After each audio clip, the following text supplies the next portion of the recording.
Coucou les gars, coucou les go, c'est Nicornella et je suis là pour la vidéo du vendredi. Et aussi la dernière vidéo de l'année et également la dernière vidéo du bilan 2018. Pas 2 mois que l'on est ensemble, que l'on partage des choses chaque vendredi. Je suis dit que pour la dernière vidéo du bilan 2018, il allait falloir faire un bilan de notre année 2018 et aussi définir nos perspectives, nos résolutions pour l'année 2019. Donc sans plus tarder.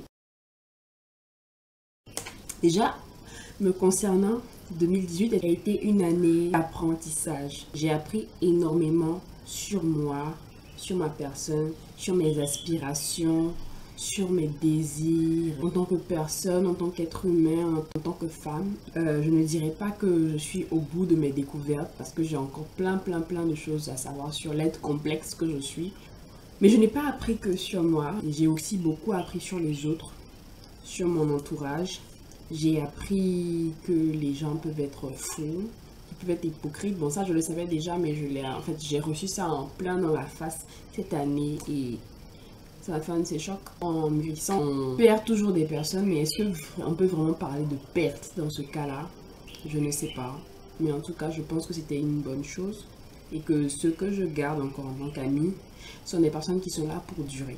J'ai également appris que ne pas se fier aux apparences. Parce qu'il y a des personnes, franchement, si on m'avait dit qu'aujourd'hui je serais proche d'elles, j'aurais dit mais... J'avais mes préjugés, les dires des gens. Et moi, je prenais ça pour argent comptant, en fait. Je voyais les personnes de loin, genre, t'approches pas trop, toi. Et aujourd'hui, je suis comme ça avec ces personnes. Il y a des personnes avec qui j'étais super close comme ça.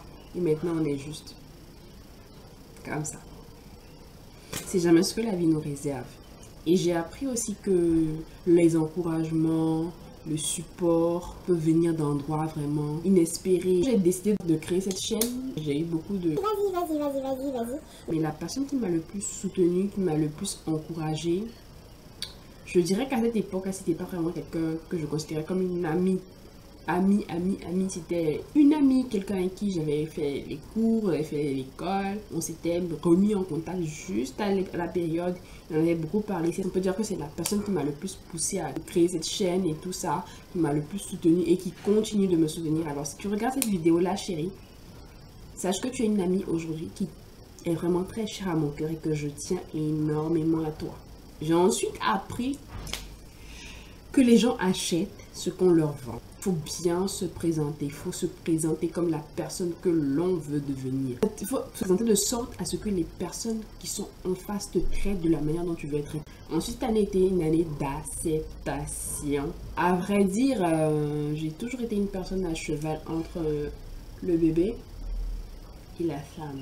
Mais j'ai toujours eu le sentiment d'être quelque chose comme ça. Bah, ce truc androgyne, je sais pas là. Ça fait que je me sens pas femme, je me sens pas bébé à la fois. Donc lorsqu'on me dit bébé, j'ai tendance à dire ça va dans ta tête. Mais lorsqu'on me dit madame, finalement, je suis une dame. Je suis une jeune dame, même si c'est pas totalement une femme terminée, finie, modèle, prototype, achevé, parfait. Je suis une femme en téléchargement et j'ai le droit de me comporter comme telle, de me vêtir comme telle, d'agir comme telle, sans pourtant avoir honte ou bien me sentir fausse. Et enfin, cette année a été une année de challenge. J'ai créé cette chaîne, même si ça date de peut-être 2-3 mois. Je l'ai créée et j'ai vraiment dû jongler entre elles, pouvoir avoir du contenu tout le temps, mais aussi le travail et aussi faire mon mémoire et tout ça là, en même temps. Et c'était vraiment challengeant. Et ça m'a appris une chose, c'est que tout ne dépend pas de nous.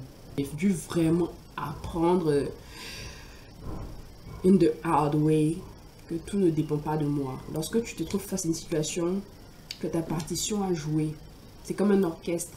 Tu peux pas être à la fois le maître d'orchestre et jouer du violon, jouer du saxophone, jouer du, je sais pas, du piano. Tu as ton instrument à jouer et les autres ont leur instrument à jouer. Alors tu ne peux que jouer du mieux que tu peux le tien et espérer que les autres fassent le leur. Et ça vaut pour tout, ça vaut pour les relations, ça vaut pour toutes les études. Tout dans la vie, je pense, obéit à cette règle-là. Donc, il faut pouvoir comprendre que tout ne dépend pas de toi et faire ton mieux pour ce qui dépend.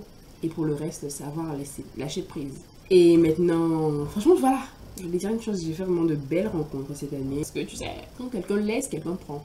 Donc pendant que tu perds, quand tu as l'impression de perdre des gens, mais en fait c'est bon débarras. La vie ou bien le hasard ou bien l'univers qui t'envoie de personnes super dans ta vie. Et je n'ai vraiment rencontré des tas cette année. Et I just love you. Déjà pour commencer mes perspectives 2019, j'aimerais avoir une meilleure relation avec Dieu. À me dire, bah cher, tu vas toujours pas à l'église, tu n'es toujours pas une chrétienne lambda et tout, mais oui je sais. Beaucoup fait du progrès en fait, parce que de là où je viens et là où je suis, il y a une large avancée, même si c'est pas encore la perfection, je pense que c'est déjà quelque chose et que je vais essayer d'accentuer en 2019. Ensuite, comme je le disais précédemment, je suis en train de travailler sur mon mémoire. Et j'y travaille depuis Mathusalem, mais bon, cette année, je décide, je proclame et je dis que je vais terminer ça as soon as possible, aussitôt que possible. Je me dis peut-être en février comme ça. J'ai décidé d'être une personne encore plus reconnaissante. Que j'ai commencé ça, je vais de bénédiction en bénédiction, j'abonde de bonnes choses et tout ça. Et tout a commencé avec l'acceptation, la reconnaissance, la connaissance du fait que je suis déjà bénie. Donc j'ai décidé d'être une meilleure personne, une personne plus reconnaissante, une meilleure fille, une meilleure soeur, une meilleure amie, une meilleure tata, une meilleure tout en fait. Ensuite j'ai décidé d'arrêter small talk, les critiques, les gossips, perdre des heures de sa vie à parler de quelqu'un. Ça fait un moment que je suis dans ce processus là, mais c'est vraiment dur, surtout pour nous les femmes, parce que ça fait partie de notre essence, on adore ça. Et bon, en 2019 on va essayer de... Et enfin, encore un processus que j'ai commencé, que je vais essayer de continuer en 2019, c'est de garder dans ma vie que les personnes positives qui m'enrichissent. Je sais au fond de moi que je suis mieux sans elles, qu'il va falloir laisser aller et puis vivre ça. Et j'ai décidé, comme je le disais précédemment, d'assumer ma maturité, d'assumer mon âge, de ne pas avoir l'impression d'être un imposteur. Et donc, je ne dois pas avoir honte de me présenter comme la femme que je suis et comme celle que je veux devenir à l'avenir. Et enfin, j'ai décidé de ne plus avoir honte d'être exigeante quant aux personnes que je laisse entrer dans ma vie. Je suis quelqu'un qui cause facilement avec les gens, lorsque je suis pas dans ma phase psychopathe, j'ai le contact facile et tout, je cause tranquillement avec les gens, mais à un moment on dira, ah ouais, demande un numéro. Il y a une nuance entre causer sur Instagram et donner mon numéro. Et généralement, je cause avec des personnes. J'ai rien contre eux du tout, mais je sais pas si je peux encore les laisser entrer dans mon cercle. Mais quand les personnes me demandent leur numéro et que je dis non, je me sens coupable, je me sens méchante, eh bien non, j'ai pas à me sentir méchante. J'ai besoin, je suis libre en fait, j'ai le droit de demander du temps avant de laisser une personne entrer dans mon cercle. Voilà, et j'ai pas à me sentir coupable ou méchante pour ça. Donc voilà, c'était la vidéo de ce vendredi. Ma dernière vidéo de l'année. Il y a une chose que vous avez retenue cette année 2018. C'était laquelle? Et quelles sont vos perspectives pour vos résolutions pour l'année 2019? Essayez de les partager avec moi en commentaire. Alors merci de m'avoir toujours regardé, de m'avoir soutenu. On se fait des bisous et on se retrouve en 2019.